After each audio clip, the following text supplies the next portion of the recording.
Welcome to the Theology of Everything, a worldview discussion between friends.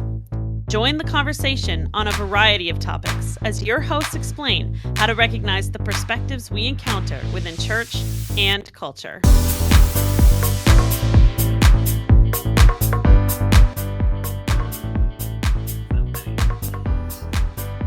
Okay, hey everybody, welcome back to another episode of Theology of Everything, Visual Edition.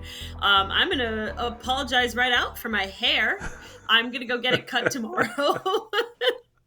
But it is acting a little crazy. And then my camera is switched. So every time I try to fix it, I don't fix it. I make it worse because it's like a mirrored image, you know? So anyway, I'm looking kind of crazy today. We are continuing our little short video series, an experiment in the video field to see how this goes. Yeah. Got our lab coats on, running some experiments. As long as I can be Beaker. You can be Dr. Bunsen and I'll be Beaker. Well, sure. So I will accordingly be doing the rest of the episode like this. I was waiting for it. It's embarrassing. I was waiting for that. So too much of my personality. What song do we have come up today? Looks like What a Miracle. Track 2 from Elevation Worship. And apparently Leland is on this one. Which I don't know who that is. You say it like I should know who that is, but I don't. Well, I only know them because they wrote, or they didn't write it. They made famous, whatever the word I'm looking for. That one song. What song was that? I have no idea. Waymaker, that was it. Oh. So they made that song. That it was their recording that kind of made that song famous. So that's the only reason I know of them. I've never heard of them really other than that. But they are apparently participating on this track. So we will see what that looks and sounds like.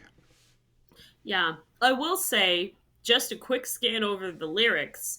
I don't know that I'm going to have too much of a problem with this one. Just going to say, y'all, I've kind of looked over them. We'll see what the video does, like the performative nature or whatever. But as far as a quick scan, it does break a couple of our what makes a good worship song rules. But for the most part, I think the lyrics are actually seem to be solid. We'll see what happens. I'm a big fan of Honest Youth Pastor. And I say fan, I mean, I listen to a lot of his videos. I find them pretty interesting. And he posted recently how his goal with his reaction videos and his sermon reviews is not to make a statement on the person preaching the sermon, but the video is only about the sermon itself and what does the sermon say. Mm-hmm. So you could have a pastor you may normally agree with that this particular sermon is bad, or a preacher that you may normally disagree with preaches a good sermon. So it was kind of a reality check for me that when we are doing these sort of things, we need to look at the song itself and not necessarily extrapolate how bad Elevation Church is and how bad Stephen Furtick. Obviously, we have our own complaints about them, and I think they are all tied together, but we might want to make the focus to be just the song itself. What do you think about that? I think that's fine. I feel like, except for the moment where I was frustrated because it came out, like he came out and it was like he was some sort of superstar reaction. Like, that I think was the only moment I even talked about the thing at all. Like, mostly I think I focused on the lyrics, but I don't think you can just ignore that. I know you tried to kind of explain that to me, and I just didn't. I don't really, like, I don't know if I don't agree or I didn't understand exactly.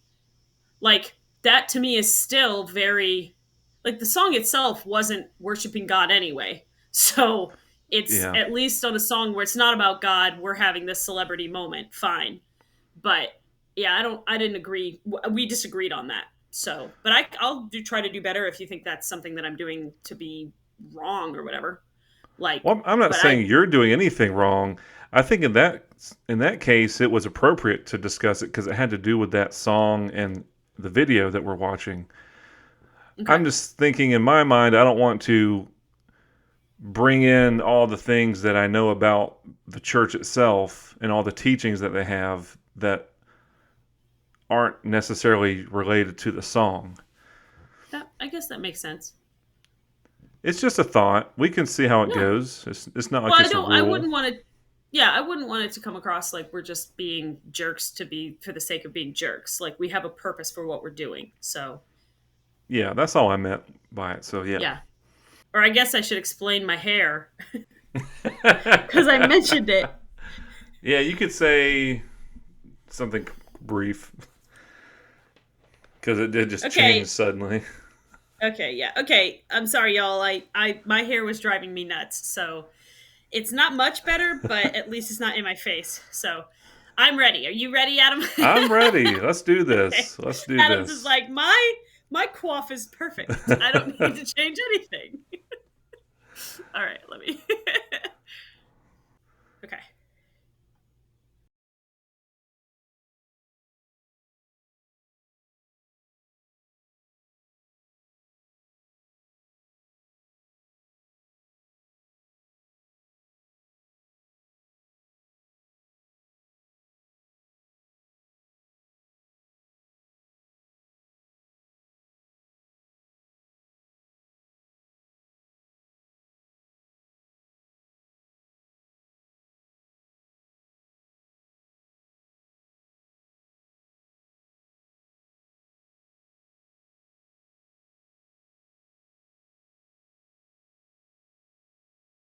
All right. So yeah, I gotta say, so far this is a pretty good song. Yeah, I'm I'm enjoying it. The line like I love how you love me first. Um, while that is true, we are not able to love. We're only able to love because He first loved us, and God is the only reason we understand and know love is because God is a three in one and is able to experience and create and be love. The phrasing there is weird. It's kind of what it reminds me of, and I don't know what it is about that's bothering me. Like, it's a minor thing. So, for the most part, I'm really enjoying it. But the thing that's like the song "Mirror" by Justin Timberlake, Yes. and there's like a line in there where he's like, "I love how you reflect me," which is really a weird line. So it's like, oh, okay, so you're just in love with yourself. Yeah, that line also it stood out to me. I can't really point to if it's wrong. Yeah. It's just yeah. Hmm. It's the same thing. What was that line in that Maverick City song where it was like, "I'm falling in love's love," and it was like, "Why is this irritating me? Something about this is irritating." It's just I don't understand the Yeah. line. I guess. Yeah. Because we can only love anything because he loved us. Maybe we just wouldn't word it the same way. Yeah. Hmm. So that part of the chorus, uh, in the morning I will sing of the da, da. Is that's not a very corporate focused type of melody. Yeah. I feel like that'd be kind of hard for the general person to sing. I mean, Yeah. Chris Brown has a great voice, so he's able to do things that the normal person cannot. Hmm. Um, so I mean, maybe a small gripe, but I'm kind of just looking for stuff at this point. Like I it mean, doesn't feel corporatey. yeah, but I mean, Yeah. I like it so far. Yeah. I'm enjoying it as well. I do like the melody. It sounds nice, and he has a great voice. Yeah, I mean, so yeah, I don't know what it is that's irritating me about that, or that's just kind of. It's not an irritation. Irritation is too strong of a word. It's just kind of getting my dander up. Like making my spidey senses, my spiritual spidey senses tingle. Yeah, Like, oh, that's uncomfortable, and I don't know why. yeah. So, Maybe we'll think of a reason why later.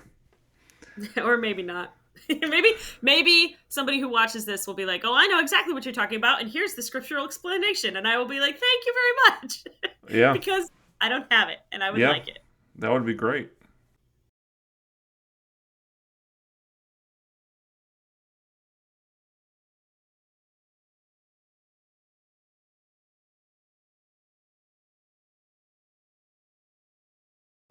So weirdly, that doesn't bother me, but I think that's because I grew up on Crowder, David Crowder, Yeah. and he does that all the time.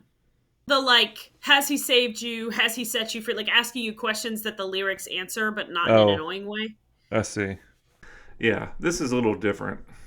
Yeah, it is. So I don't mind that so much. It might seem like I'm backtracking something I said last on the last video, but Yeah. Yeah, this is more like get you thinking about yes, what you're exactly. singing.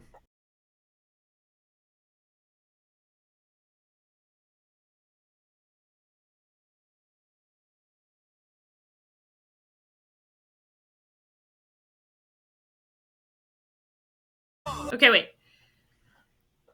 I'm encouraged by the fact that they're mentioning all three parts of the Trinity. I'm just looking back at the lyrics. Oh, how great the love of the Father, how great the Oh, they gift don't of the mention the Son. Spirit, do they? Yeah, they don't Sorry. mention the Spirit. I, and maybe this violates the rule you set up at the beginning, but I know that that Furtick has started stepping into like flirting with modalism, which is the idea that the three different versions of God are technically different. Like he's different beings and those things. Like he changed forms rather than existing all at once. Right. And so I was going to say that it's good that they're mentioning the different points because that's something that I feel like a lot of songs don't really focus on. Well, especially the spirit. I feel like songs are either 100% spirit and like nothing, or they're like, oh, what spirit? What's a spirit? Oh, whatever. He's too kooky for us. Well, I was going to but say, it almost seems like the Spirit, he's a forgotten member of the Trinity. But then you also have the charismatic churches, which Elevation is a part of, which puts so much emphasis on the Spirit. So it's weird in that way. You're yeah, right. it's an odd. But anyway, so I was anyway, no, nothing too worrying right now so far. I've been totally fine with this song. Yeah. So, hey, we're at 50-50 here. Out of two songs, one good and one bad. We're at a Yeah. 50% success rate. Yeah. Nice. Okay.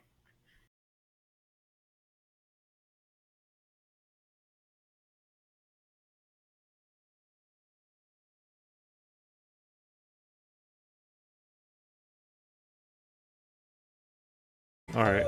So here's an Okay. interesting point of discussion. Yeah. Not really to do with the song, but the song brings up this point. So the lyrics, I was lost in sin, you found me, you saved my soul, I was dead and gone, and you raised me. What a miracle. Mm-hmm. Now that of course is great. I mean, that's a That's great very theologically sound. We had nothing to do with that. right. Now, the interesting point though, and this is what I want to discuss is how can a seeker sensitive church sing this song? Because the majority of the people they're trying to attract are non Christians, and they could not sing these lyrics in truth because that hasn't happened to them yet. Hmm. I mean, it would make sense in the biblical type of church where you're all Christians, Mm-hmm. but in a church like Elevation, that's seeker Or sensitive, Hillsong or Bethel or any of them, yeah. Or even they're like Joel Osteen's church. Yeah. they're filled with non-Christians, but they're also singing these lyrics, but they don't really know what it means. Yeah. So it's like, I mean, what do you think about that? I mean, I just think that just drives home again the point that we have a very biblically illiterate church.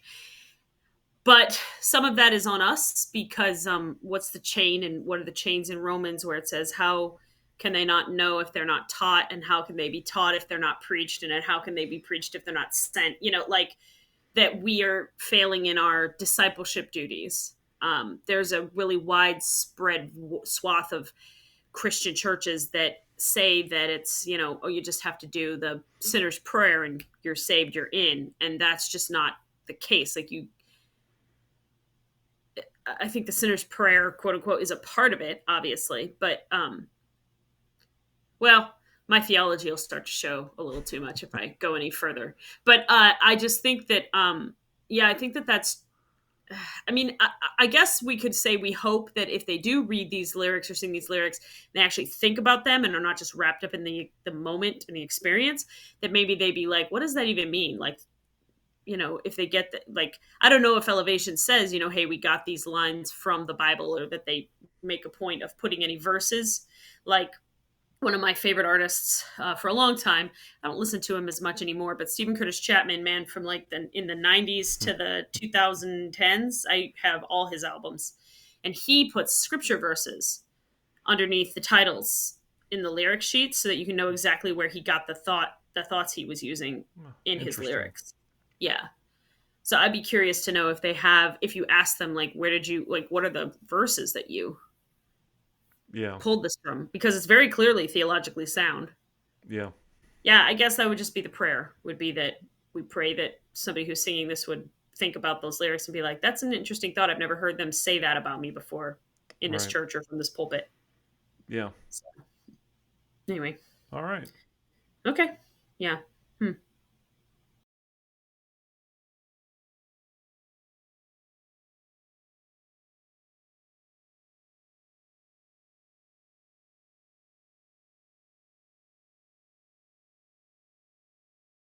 Yeah. Okay. So I've got to say that the thing that didn't bother me last time, this version of it annoyed me. Oh, the calling out, the exhortation, The way he as did they it the would first call it. time, I didn't mind it. Yeah. Yeah. Yeah. Anyway, so whatever. All right, continuing. Oh well, this time he Is it did just say to the repeat? lyrics first, though. That's the part you don't like. Oh, so He maybe said, that's what "Sing it, triggered my how irritation. great," and then he was saying the lyrics before they were to sing it. Maybe that's why Oh it yeah, bothered look at you. that. Maybe that's why it irritates me. It's a clear pattern. Yeah. Okay. Cool. All right.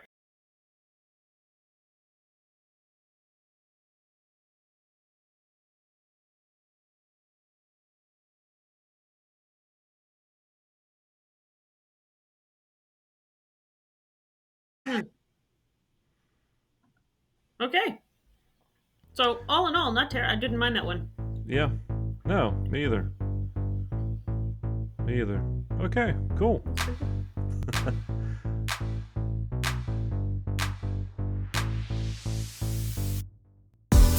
Thanks for listening to this week's discussion on the theology of everything. Please join the conversation by following us on Instagram at Theology of Everything. This is where we post content that relates to the current topic and where you can share your thoughts with us.